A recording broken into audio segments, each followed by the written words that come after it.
There are some questions, of course, that in all honesty, which I don't like anymore. Like, for example, the question like, so what is the first thing you think photographers should need to know? And it's so simple, learn the basics. The second thing is, do I really need to calibrate my monitor? I go like, I'm a Colorati, I use X-Rite products, I use the BenQ because it's hardware calibratable. So why ask it that way? But often, when you rephrase those questions, they can be really interesting. So it's not really a topic that I don't like to talk about, it's more like the way that they ask. Like, for example, why is it important to learn the basics of photography? Awesome question. Why is it important to choose a hardware calibrated monitor like BenQ? I think it's difficult. Every photo, and you know what it is? I try to get stories in my images. What's your favorite child? What is your favorite story? It's like, oh man, every day I have a single image where I go like, is this your favorite image? This is the one. And then you ask me tomorrow and I go like, no, I like that one. It's how I wake up. Oh my, that was recently. It was so cold. It was freezingly cold. So I was wearing gloves. Those guys came from Florida. They were shaking all day long. And we went to this bicycle tunnel and we had a model and she was not wearing anything over her legs in the studio, and I said to her, no, please wear something over your legs because it's so cold. So she was wearing like 3 layers of clothing. So we went into the tunnel, freezingly cold. Did the whole video, then I took off my gloves for the photo shoot because I don't want to be filmed with gloves on. It has to be a little bit timeless. And I went to the car because I wanted to warm up, and the model was already in the car. And we had one police car coming up from that side, one police car coming up from that side with lights on. And I was just going like, okay. So I went back in and the police was coming at me going like, sir, don't approach the guys we are interviewing. And I was just going like, yeah, but I'm part of their team. Oh, so what were you doing?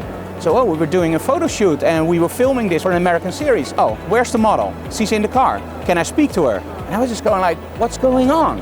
So we went to the car and at that point he just stood straight in front of me. Don't go any further. I want to talk to the model alone. And I was just going like, this is bad. So she talked to the model and he came back to me and I said, what's going on? He said, we got a call that there were 4 guys shooting a nude underage girl in a tunnel. And I was just going like, think about this, it's -5. It feels like -20, underage girl. I said, she's 24. I said, look at the clothing she's wearing. He said, dude, we just respond to a call. And I just told him like, I'm very glad that you did. I'm not angry at you guys. Great, because you were here in 5 minutes. If something goes wrong, awesome. But I'm really angry at the guy that called it in. He said, we too. So this was really something that I had no control over. It's something that I would never do. I never shoot nudes. So it's something that doesn't work. And I'm very careful with my models.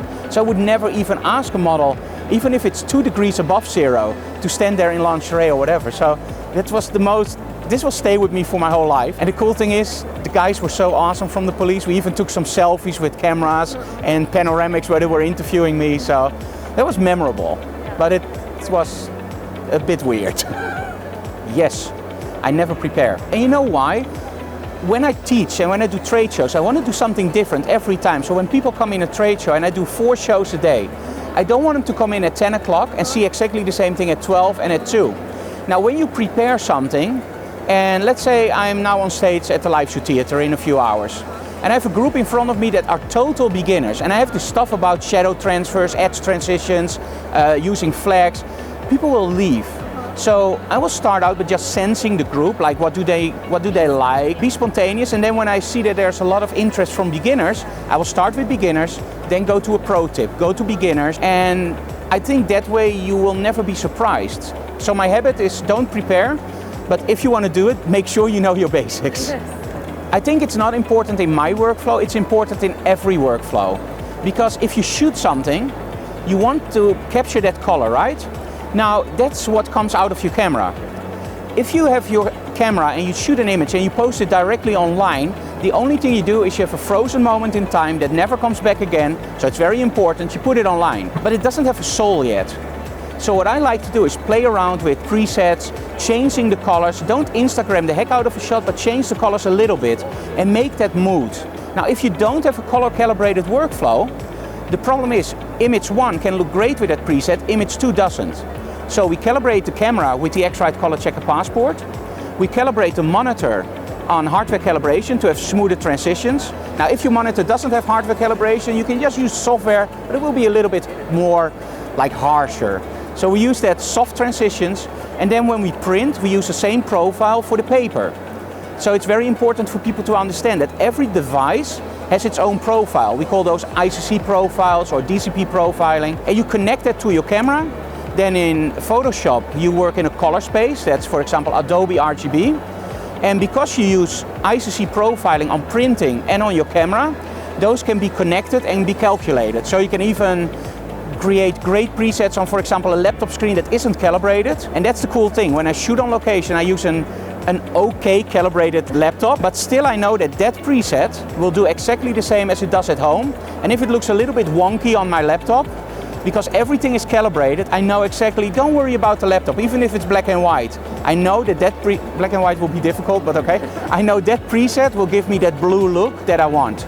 So that's why you should always calibrate, and I'm a big advocate for that. And that's why we ended up with you guys, because the hardware calibration in the monitor, and your prices are just very affordable for everybody that starts out with photography or is a seasoned pro. And that's what I find very interesting in your product range. So check out BenQ.